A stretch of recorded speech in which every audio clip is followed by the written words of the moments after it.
live event is currently in music hold and will start momentarily. If you would like to ask a question during the event, press star 3 on your telephone keypad at any time.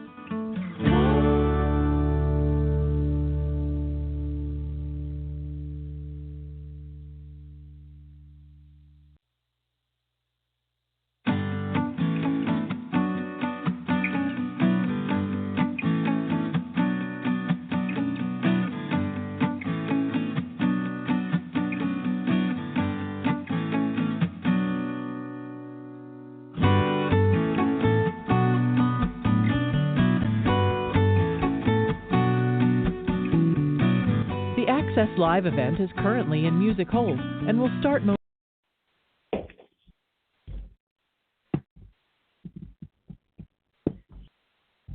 Hi, good evening. This is Congressman Andy Harris. Thank you for joining me tonight. I know many of you have questions about the ongoing government shutdown, and I'm here to answer as many as I can and provide some clarity on where things stand in Washington.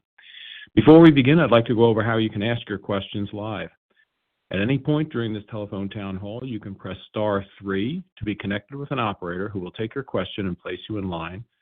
I may not be able to get to every question during this 1-hour call, but if we don't get to yours, you can stay on the line afterward to leave us a voicemail. My office will follow up with you as soon as possible. Even though the government is currently shut down, my offices remain open and ready to assist you. Whether you're having an issue with the IRS, VA, Social Security, Medicare, or passports, please don't hesitate to contact my office at 202-225-5311. My team is here to help. If you'd like to contact my office directly, again, call 202-225-5311 or visit my website at harris.house.gov. You can also stay up to date with my work on the shutdown and other issues by subscribing to my newsletter or following me on Facebook and X. If you'd like to sign up for a newsletter, please press star 6 and leave your email. Again, this is Congressman Andy Harris. Thank you for joining me tonight. If you'd like to ask a live question, press star 3 to connect with an operator. And again, we have about 1,000 people on the town hall, and the number is still growing. If you'd like to ask a question, press star 3. If you'd like to sign up for the newsletter, please press star 6. Again, good evening. This is Congressman Andy Harris, and we're going to go ahead and get started with some of the questions we have. Let's see, we have an online question from Kathy, and the question is, why is our representative, are you unwilling to protect health care for U.S.? For us, I guess. I don't know if it's U.S. is what it says. Look, I'm not sure. I wish Kathy would have called in instead or been on the live call, because I'm not sure what she means. Obviously, healthcare and healthcare costs are a huge issue for many Americans. The Republicans want to deal with it, not just for the 10% who are on Obamacare, but for the 95% who have insurance, who have all kinds of insurance. So that's what we'd like to do. So anyway, let's go to some of the people who are live here. Lisa, you're live on the telephone town hall from Harford County. Hi, thank you for taking my call. Can you hear me? Yes, I can. Okay, great. My question has to do with health insurance as well. My cousin has a disabled child. She is currently on the Affordable Care Act for her insurance. Not only is her disabled child losing some of his services because the Department of Education has not funded the Department of Maryland's education so that they can fund the special education schools. But now she's looking at 2 or 3 times the premium that she's been paying for the insurance for the Affordable Care Act. Really wanted your advice on what she should do or where she could go to get some financial help for this. And then also would love for you to elucidate what the Republicans' plan is for health insurance, because I'm not sure what would happen if the Affordable Care Act goes away or it's not funded. Sure. Well, the Affordable Care Act, first of all, is not going away. That's a myth that's being perpetuated by the Democrats.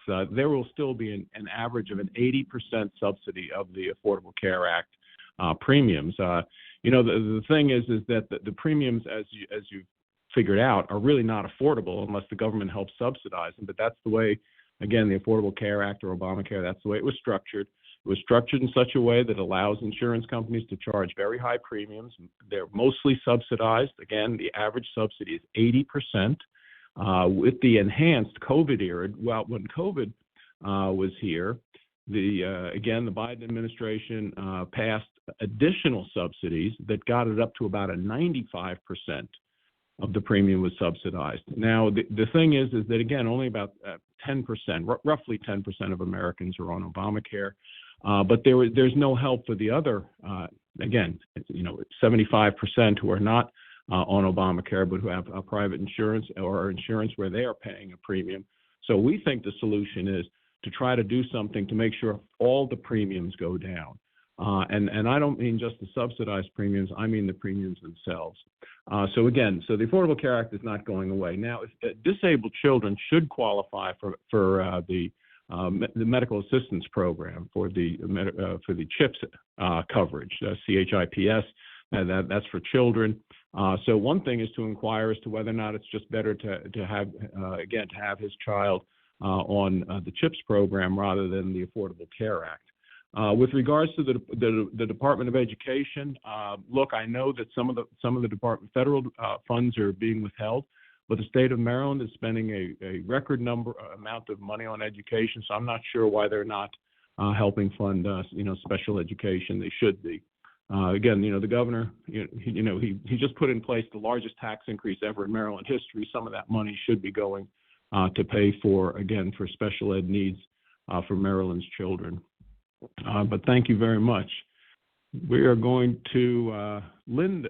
Let me see. Linda, you're live on the telephone town hall. Oh, right now? Yes. Yep, you're live. What's your question? It has to do with electricity.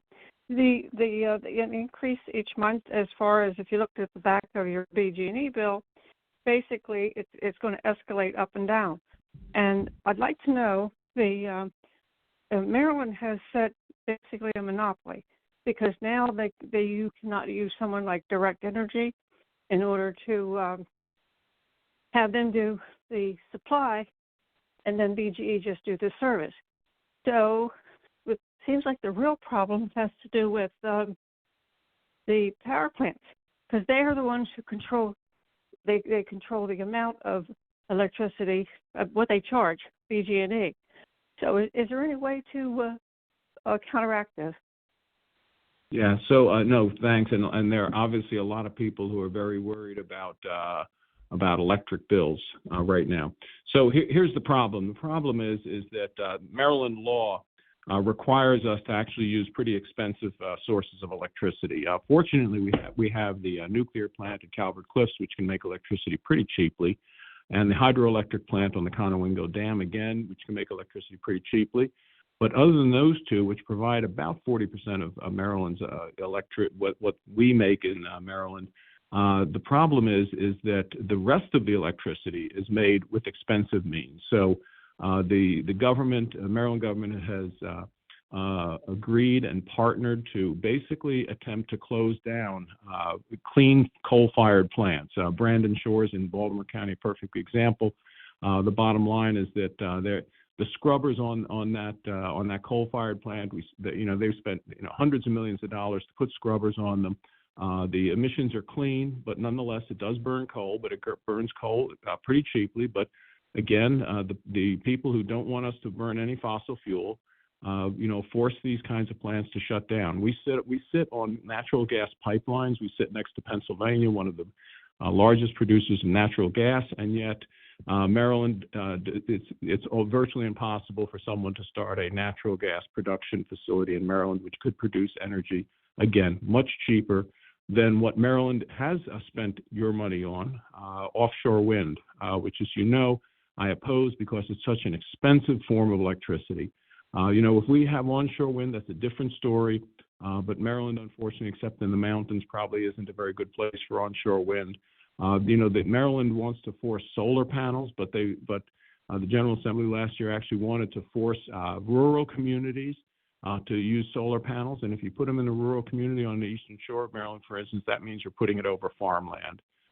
So I just think the energy decisions were wrong. They led to higher costs of energy, and now we're paying the price. The supply is also another issue. So, and this is the problem up in the northern part of the state, where they want to build a transmission line through the state, basically to connect Pennsylvania power sources to Virginia. Virginia has one of the largest numbers of AI and data centers. These are huge consumers of electricity, and they want to build that power line. Now, that power line is going to be paid for, in this case, by people who actually aren't even going to get the benefit of the electricity. And this is why both are an issue. And you put your finger on it. There's not only the supply, where the price is going up. There is also the transmission cost. For instance, the supply cost. If you look at your electric bill, the average supply cost about 5 years ago was 7 cents a kilowatt hour. It was somewhere 7.5. It's now 11. That's a 50% increase in 5 years. That's just uncalled for, and it's because of state policy. Other states don't have that problem. Their energy costs are still low. But in Maryland, it's going to be a problem. And until the General Assembly decides that, we should seriously consider the cost of energy production when we make our energy policy, we're going to have a problem until that's true. Okay, we've got. Again, we have over 3,000 people on. Again, this is Congressman Andy Harris. If you have a question, press *3. We'll take down the question. We'll get to as many as I can in the hour. Cynthia Bernice, you are live on the telephone town hall. I'm on Medicare, Medicaid. I'm retired, 68 years old. I receive EBT benefits because of my low income. And my question is, with the government shutdown and EBT being federally funded, I am reading that no one that receives EBT benefits will receive it for November. Is that the case for everyone receiving EBT, or just in most cases? Well, okay. Sure. No. I fully get it, and look, that's one of the reasons why I voted to keep the government running. It's just not fair because you're right. The SNAP benefit, which is the EBT card benefit, used to be called food stamps. That is a government-funded program. The state only administers it. The federal government funds it, and in the case of a shutdown, there is a small reserve amount of SNAP dollars that the federal government always holds, but it's probably not going to last more than a month. And as you know, during October, you did get the EBT benefit loaded, even though we were in a shutdown. So that's because there is a reserve. That reserve is going to run out. It's going to run out sometime during November. It could be very early November, and they may not even know until next week. And in that case, again, those EBT cards won't be loaded until the government is reopened. And again, look, the House, and with my vote, has voted to keep the government open. Unfortunately, the Senate isn't. And if the EBT card is very important to you, then I suggest you call the senators and ask them to please make sure that we reopen the government so that the EBT cards will be loaded. But yes, there is a likelihood that it will run out during November. It may even be with the loading of the card at the beginning of the month. Thank you very much. Let me see here. Molly, you're live on the telephone town hall. Hi, I've been following you for a while and reading your literature, and I'm just curious why you are only representing, in my opinion, the Republicans of the state. Everything you do to say in your literature and everything else just says blaming the Democrats, which doesn't really help for any of this situation. How are you representing all the people in Maryland versus just all of your answers just being the Democrats causing this, the Democrats are causing this in all of your literature? Sure. So Molly. So let me tell you. Well, in this case, the Democrats are causing the shutdown. The Republicans, with my vote, voted to keep the government open. We did it 4 weeks ago. We did it well ahead of the September 30th deadline. And the Democrats today, for the 12th time, have chosen to keep the government closed. So again, and let's just talk a little about how representative government works. I don't represent Maryland. I represent the 1st Congressional District.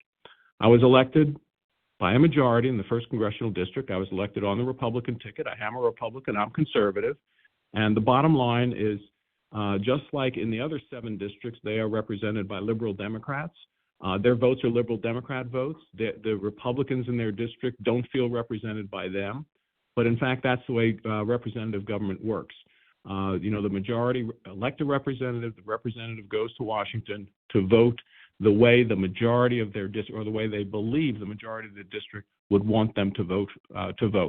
On any given issue, there are, you can only vote yes or no. There aren't an infinite number of possibilities in between. So if there is a more conservative position, I vote for it. Again, it's not that representative government doesn't work by saying, well, 60% of the people voted for me. Most Republicans, some Democrats. So 60% of the time I'll vote with them, 40% I'll vote with someone else. That's just not the way representative government works. And while we're talking about representative government, man, I hope you're as upset as I am by mid-cycle redistricting, by the idea that Maryland somehow deserves 8 Democrat representatives, even though 2 of our 4 last governors were Republican, and Republicans consistently get 40% of the vote in the state. So I hope that you appreciate that the push to redistrict so that there are no Republican representatives in Washington probably isn't a very fair way to go about business. But thank you very much for dialing, being on the telephone town hall. Michelle, you are live on the telephone town hall. Hi, is it Michelle Fishpole? Yes. Oh, how you doing? Welcome to the town hall. What's your question? Thank you for taking my question. I kind of agree with Molly. I understand that you're a Republican that represents, especially here in Harford County, but I do think it's important that we do have a 2-party system, and that it is important, I think, to all of us that you guys come together and work together and come to some sort of compromise. We're taught to ethically do the right thing, as much as Republicans in the area may not agree with everything. I think it's important for everybody that you represent to come together and compromise and work this out. And I think it's sure. So what? If I can ask, Michelle, let me just ask. So what kind of compromise are you talking about? Well, I think. We want to reopen the government. I'm not sure how you compromise to reopen the government. Why the so do's you have don't.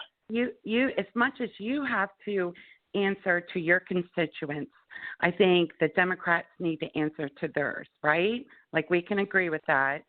And I think that the Democrats' concern is health care. And a lot of the Republicans in this area, it's health care. Because if this does happen, it will cause a lot of issues with a lot of families. And I don't think anybody wants. What did you say, if the bill passes? Not if the bill passes, if this goes through. If this happens, let's say tomorrow the Democrats vote with the Republicans, and open up the government, and the ACA gets dwindled down to next to nothing. It is next going to nothing. To hurt. Wait a minute, Michelle. Hold on a second. Mm-hmm. Next to nothing. Yes. And you probably missed the beginning of the telephone town hall. But it will go back to the system where 80% of the premiums were paid for by the government. 80%. So I don't know where the next to nothing comes from. The ACA has been in place for 15 years, right? So when somebody has lost their job, and our health care is geared towards our jobs. And if somebody were to lose their job or were fired and can't afford COBRA, they would go onto the ACA, right, and acquire some sort of health care to protect them if they had a health crisis.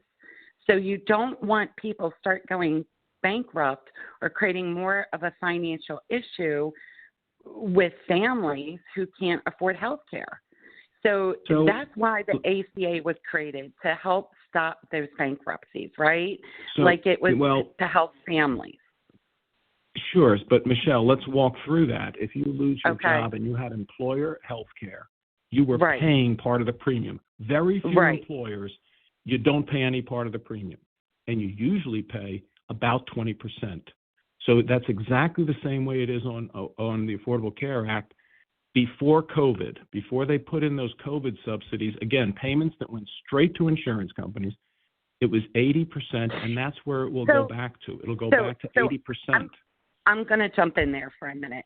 So my daughter, she graduated from Towson University, got her dream job at Baltimore Magazine, and during COVID, she was furloughed, or not furloughed, but laid off, okay? And again, she was really worried about health care. She went on the ACA during that time and was able to get, health care for like $100 and some dollars a month. And then as soon as, the COVID subsidies ended, it went up to $300 and something a month. And by that time, she had found another job and she dropped it. So, and all was good. But I'm thankful, and she barely had to use it, but I'm thankful it was there for her, because those kind of times when people fall on hard times, that it was there to help her. And I guess from a mom's point of view, and especially, my aging parents, and my daughter's going to have children, I just want to make sure these things are around. So with the subsidies, are they covered? When you bring up the COVID, they went away a while ago. So I don't really understand. They didn't, ma'am. They don't go away until December 31st. So I'm not sure what subsidies you're talking about, because the COVID subsidies are there. And honestly, it was the Democrats who scheduled the expiration date in the end of December. It wasn't the Republicans. So, when they say the Republicans are ending them, no, they actually wrote the bill in 2021 that ended them in 2025. It will be there. The Affordable Care for it, and you have no resolution. Michelle, we don't have to vote. We don't have to. Those enhanced subsidies that get you up to 95% government subsidy. The average government subsidy is 95% under the COVID era.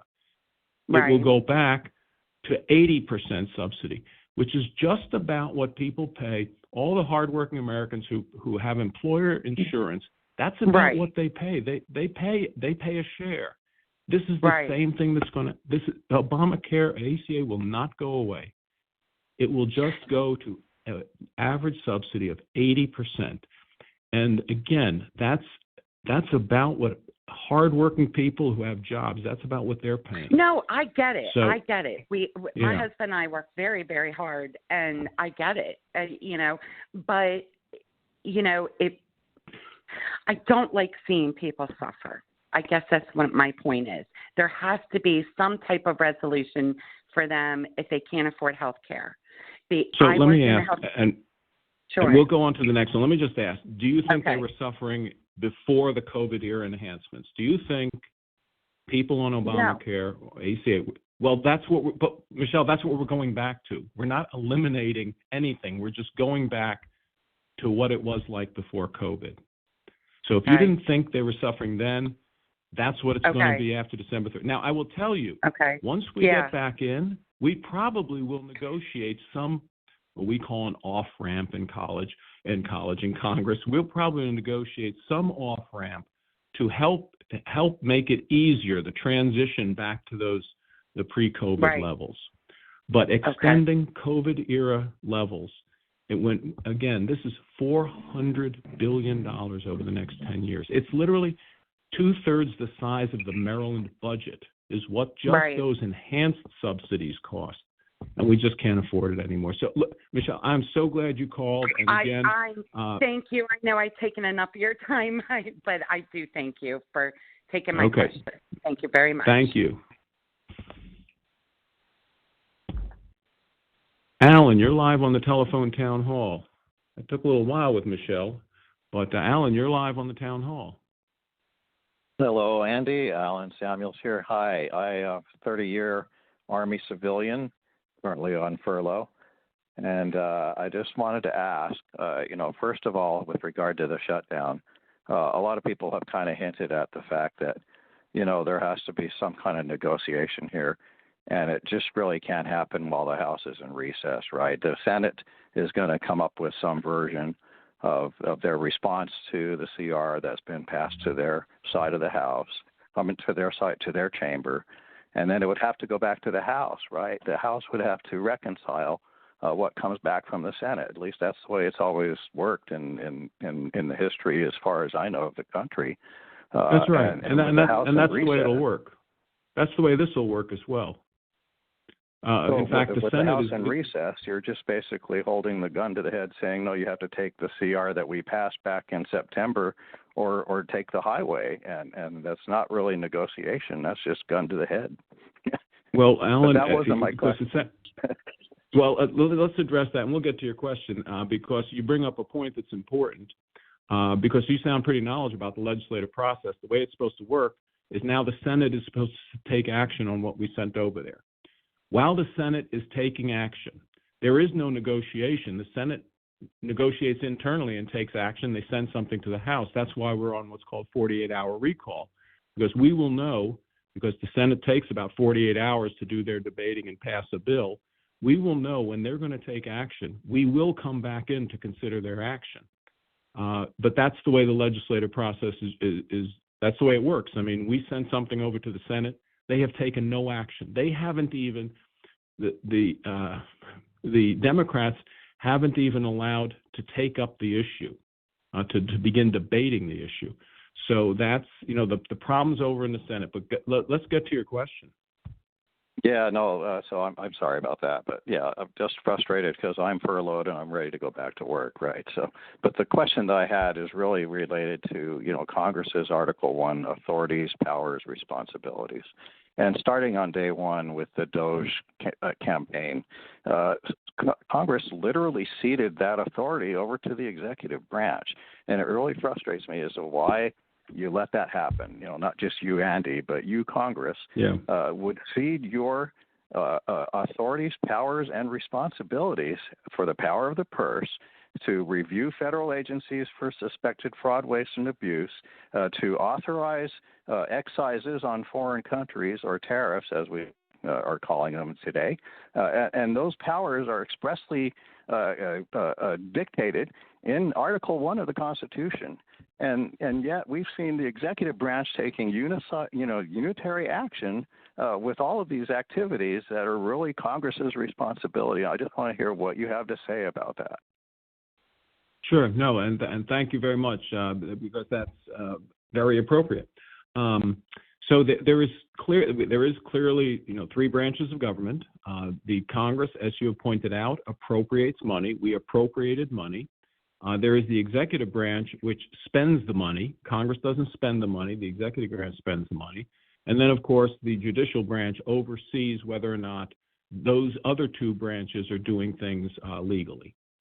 So in this case, I think that everyone has to agree that the executive has to have the ability to oversee spending, to make sure that some of the money is spent, that the money is spent properly, that's appropriated by Congress. So here's where and I'll give you a perfect example. You're in the defense industry. Let's say Congress, because as you know, when we appropriate through the National Defense Authorization Act and through the appropriation bill, we name specific weapon systems that are to be built. So let's say we name a weapon system and we say we're going to spend $10 billion next fiscal year to build that weapon system. And on October 10th, 10 days into the new fiscal year, it's discovered that Russia or China has a counter weapon that renders our weapons completely obsolete, that weapon system completely obsolete. Under your scenario, Congress would have to take action in order to stop that expenditure. That's not the way executive function usually works. The executive usually has the ability to make some decisions about whether or not something is an appropriate expenditure and not a waste. Now, can it be taken to an extreme? Yeah, it can be taken to an extreme, and that's where the judicial branch steps in. So in this case, as you know, many of these issues have never come before the Supreme Court. They're going to come before the Supreme Court, and the Supreme Court is going to decide whether under current law and current constitutional prescription under Article 1 and Article 2, Article 1, of course, legislative, Article 2, the executive, whether or not the president has overstepped his bounds.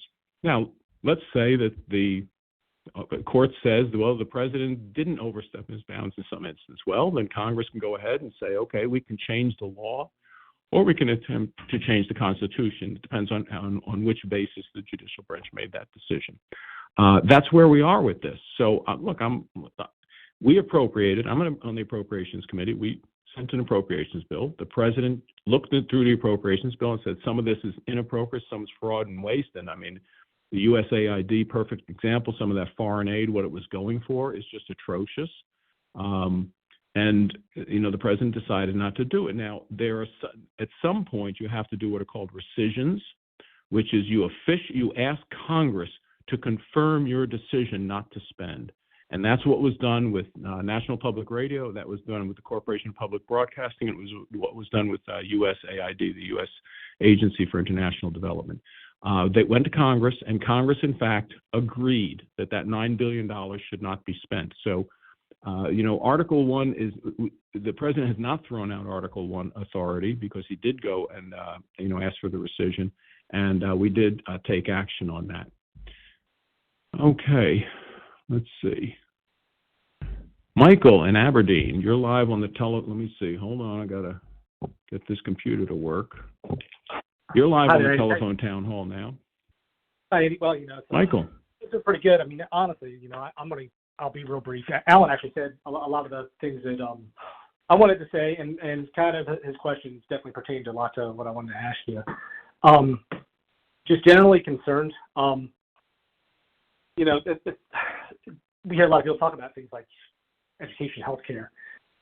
It's getting to the point where I feel like a lot of these things are so far removed from the realm of possibility when it comes to change that there are more encroaching needs right now that will have a greater impact on our future. I feel like some of the changes with regard to healthcare and education are probably going to be more a generation or two removed from some of the changes that need to be made right now. Generally concerned about national security, and then in relation to Maryland, some of the things that we've made investments in the state over the past decade or better. Also could have been a great source of employment for some of our children and some current constituents. Just kind of concerned about some of the recent uses of executive power to undermine our bicameral legislature and undermine your ability to represent us with regard to some of these positions that federal money has been invested into our state to develop facilities, training ranges, and even giving money to our schools to educate children, to provide resources for. But now we're definitely changing direction with regard to some of the ways that we're approaching these things, and not looking great. So I was just curious how sure. that Let me. The same way that I do. That'd be nice. Yeah, let me address some of those things, Michael. Thanks. So, look, you're absolutely right. We have to change some directions. Now, you bring up national security. Now, pretty clearly, Congress agrees with you that national security is a major issue. That's why, as part of the One Big Beautiful Bill, the Reconciliation Act, the Tax Cut for Working Families Act, whatever you want to call it, included about $200 billion for the Department of Defense in the next 4 years, because we do believe we may be approaching an existential threat from China, and that we have to rebuild the military as the fighting force that hopefully will deter war and never have to fight and win a war. So we did agree on that, but it has to be in the setting. Everything has to be taken in the context of a $37 trillion federal debt that costs the American taxpayer over $1 trillion just paying the interest on the debt. Now, to put $1 trillion in perspective, as you know, that's larger than our entire defense budget. It's larger than our entire Medicare budget. It's larger than our entire old age pension budget and Social Security, if you discount disability, the old age pension aspect of it. So it is now the second largest, because the only thing that's larger, if you take Social Security and add disability, that's the only thing that's larger in the federal budget than than the interest on our national debt. And last year, the debt grew by $1.77 trillion. So that means that at a 4% interest rate, if we borrowed all that money at the current 10-year Treasury rate, which is right around 4%, that's $68 billion a year just in the interest on last year's deficit. To put $68 billion in perspective, that's more than the entire Maryland budget, state budget.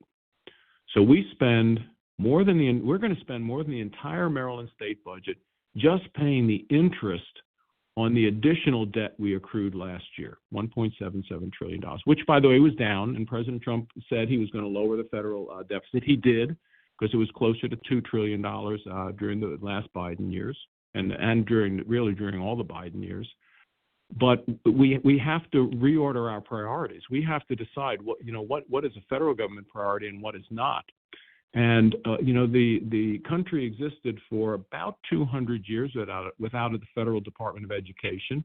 And interestingly enough, at the time when we established Federal Department of Education, we still had one of the finest school systems in the world. In 50 years, we are no longer the finest school system in the world. We have a Federal Department of Education, and I think part of the problem is that the federal government has gone into communities and basically decided what should be taught in their schools and how their schools should be run. That should be left up to the communities. It should be left up to states. It should be left up to local communities.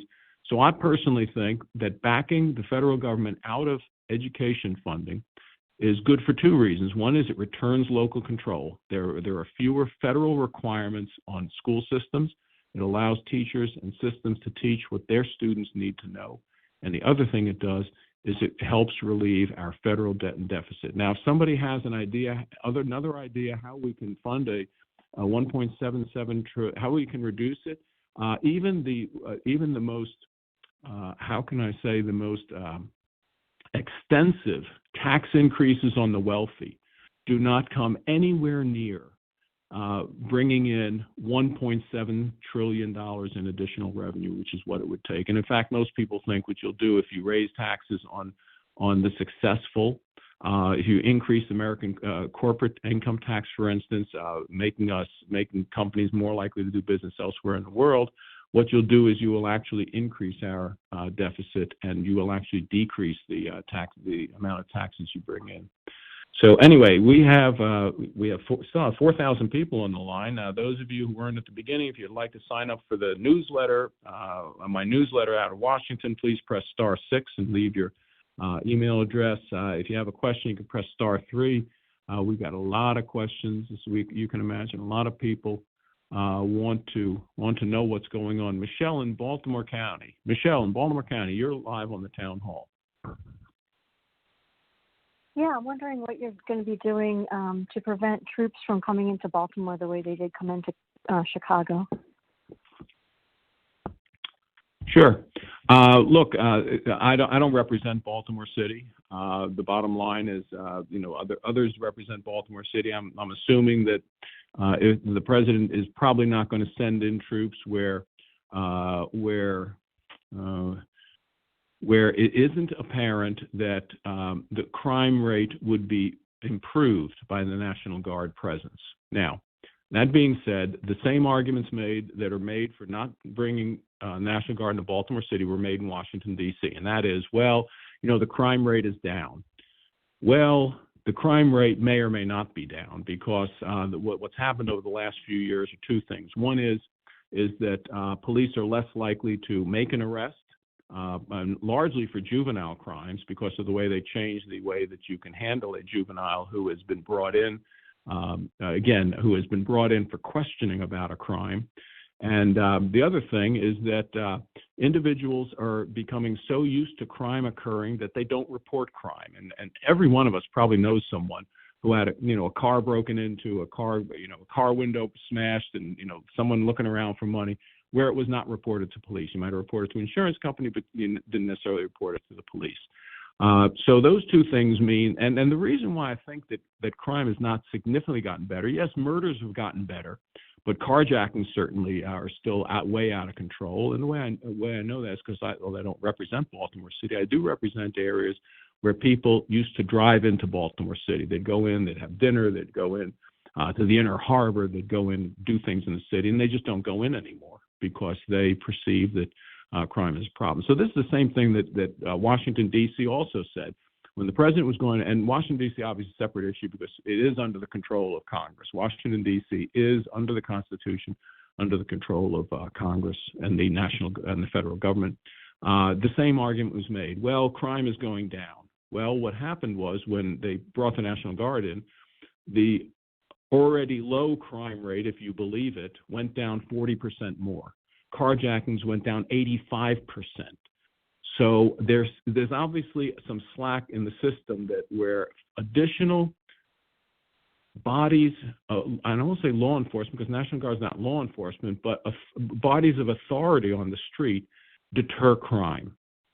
If I thought that would work in Baltimore City, then yes, I would support bringing in the National Guard because I do want the people in my district to be able to go downtown and support a restaurant in Baltimore City, support businesses around the Inner Harbor. I want them to do that. They just won't do it now. So I do believe, and Portland is the other case where I disagree with the federal courts. In Portland, the purpose was to protect federal assets. In that case, the federal court building and the ICE facility. I think that if the local police department are not going to protect federal assets, because remember, our federal government is a two-way street. The federal government has some responsibility to states, and states have some responsibility as part of the federal government. And one of the responsibilities, clearly outlined in the Constitution of the federal government, is to enforce borders. And it's right in the Constitution. So the states don't have the option of saying, well, we don't think the federal government should be enforcing borders. No, you agreed to it when you became one of the United States. You agreed to all the things that are in the Constitution, one of which is that the federal government has exclusive authority on protecting American borders. And if you're not willing to cooperate with the federal authority, then secede from the country and set up your own nation. But otherwise, it just doesn't work. But thanks for the question. Dania, you are live on the telephone town hall.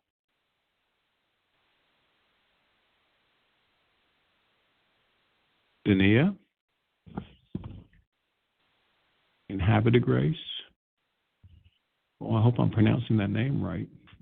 Dania? There's Roberta Dania? from Havre de Grace. No, it's Burgess in Havre de Grace. Oh. Is that? Oh, okay. What's your question? Yes. Thank you, Congressman Harris, for taking my call. I got a BRAC job in 2009, worked at Aberdeen Proving Ground, and I was a single mom my whole life, so I finally got a decent job, and I was able to make it through the other shutdowns. I was essential, working on a high visibility Army buy back in 2013, and then the Department of Defense, I believe, was exempt in 2018 because the shutdown did not affect me. And I have two questions. One question is, why aren't we exempt, and who's incrementally funding the contracts, because I am in procurement. One other thing, too, I was a procurement analyst, and because of DOGE and all that stuff, they eliminated my job, moved me back to a contract specialist, which is a very stressful job. At one point, I was planning to work till, 70, but I'm 65 now, and I just can't take it anymore. The stress on federal employees is tremendous, and now the shutdown. So, again, I wanted to ask who's funding these contracts, and on a personal note, when is this going to end? I mean, I am a single person here. I can't contribute to my 401k, and now I don't know if I'm going to get back pay. And I'm just really this is going on and on and on. And what is worst case scenario? How many times do you do votes? Is it every day, every other day? I mean, this is just really affecting me badly. I'm a single person, and I finally got the great job And now I feel like it's just poof going away on me because of what I've been going through in the past year.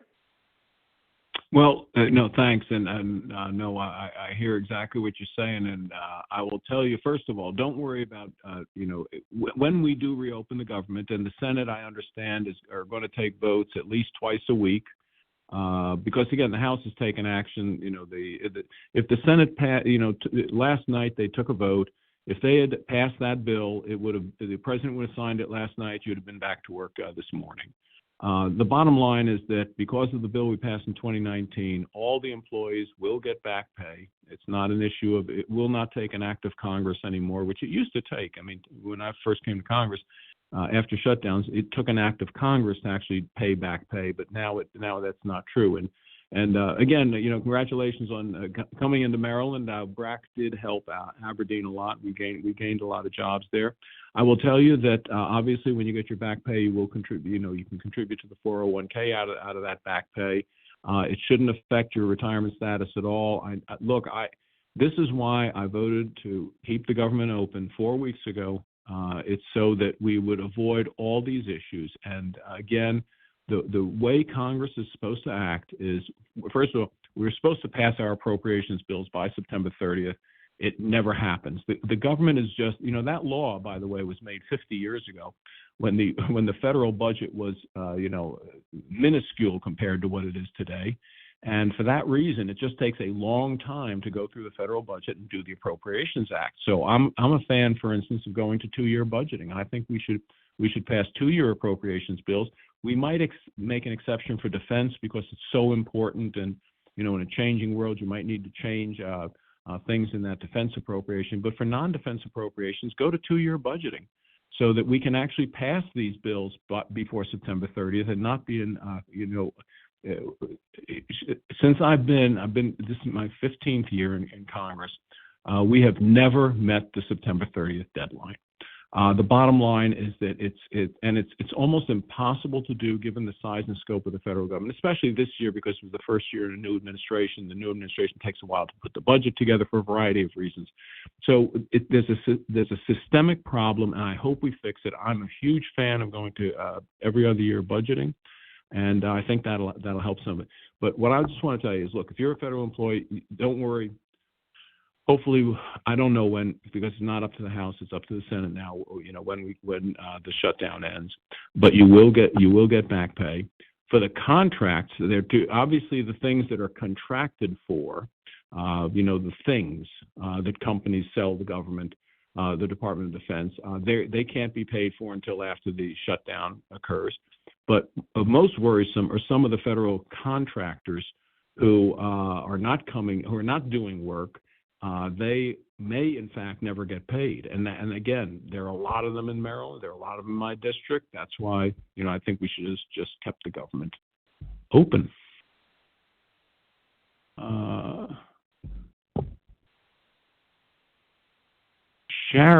Purcell, you are live on the telephone town hall.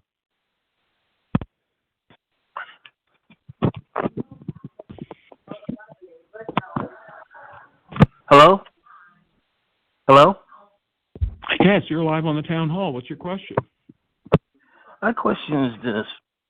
The federal government's indebted. We haven't showed any signs of that $18 trillion that was supposed to be helping the government out. But I'm still trying to figure out how can our veterans be struggling, but the government wants to give $20 to $40 billion to Argentina. Can you explain that to me? Sure. That's pretty simple. I can do that pretty quickly. The fact of the matter is that they are loans. They are not. It's not giving money away. It's making decisions to lend money. Whether that's a good decision or not, we'll see. But it is not a giveaway. And Argentina is an important country in South America because South America, as you may or may not have realized over the past 20 years, has taken a decided turn towards socialism, toward friendliness toward China. Again, in violation of what, when I went to school, we used to call it the Monroe Doctrine. The bottom line is the Western Hemisphere, the Americas, are under one sphere of influence, and the other part of the world is under a different sphere of influence. Well, China is muddying the water. It wants to get into Central America. It wants to get into South America. That would just be hazardous for us. So Argentina, as you know, changed their government a few years ago to a government that is much more moderate, and the president wants to support that government. So he is using development funds and international finance mechanisms to help them along. But it is not they're not giveaways. They are that money under circumstances, I hope, which exist, will actually come back. And again, from a foreign relations point of view, that's very important. We have about 10 minutes left. Let's go ahead. Wayne in Kingsville. You've been on a while. What's your question? Yes, I want to know what Congress is going to do to rein in all these activist judges that keep usurping the president's Article 3 powers, is legitimate Article 3 powers. The cases, they block what he's trying to do with deporting illegal aliens. They blocked what he's trying to do with the National Guard. The cases go up to the appeals court, the Supreme Court, which rules in President Trump's favor, and then the judges, the lower court judges, just look for another excuse to block. They've been trying to deport one individual for over 6 months, and several different judges have blocked it for different reasons, and the Supreme Court rules against the lower court judge, but then another one pops up, and they do it all over again. Sure. Congress So, let me go ahead and address that, Wayne, because it's an important question. And as you know, the major problem was district court judges, because just so everybody on the town hall understands. So the federal court has 3 levels. If you are brought into you file a suit in federal court, or a suit is filed against you, it's going to be filed at the district court level, and that's the local level. You know, most states have a district court. We have a district court. We have 2 district courts actually in Maryland, one in D.C. suburbs, one in Baltimore. And that district court judge, you would think their opinion or their judgment should only apply to that district. And what was happening is, you would venue shop, you'd shop your case. You want to stop President Biden from doing something, you file the case in Texas. You want to stop President Trump from doing it, you file the case in Maryland. So venue shopping occurred. So the Supreme Court, again, in one of the most important decisions they made this year, was to limit the ability of a district judge's ruling from being nationwide. And that's appropriate because the federal court system is a district court. Then there are groups of states in this, what's called the circuit court. And we're in the 6th Circuit, and again, we have surrounding states are also in the circuit with us. That's the next level, and usually their opinions only apply in the states where that appeals court has jurisdiction. And then, of course, you can appeal it to the Supreme Court. And obviously what the Supreme Court decides is a nationwide effect, and that's the way it should be. So the most important thing has happened, which is the Supreme Court ruling in most cases that the nationwide injunctions can't be done by district court judges, and that's probably the best thing to do. Sue in Phoenix, you're live on the telephone town hall. Hi. Hello. This is not actually my question, but as a career public educator in Maryland for 20 years, I take a little issue with what you said about the Department of Education on the town hall. Effectively, you said that our education system was better 200 years ago, which I find misleading because 200 No, I said years that in ago, 1970. I did, Sue, you're an educator. Yes. Let's be accurate.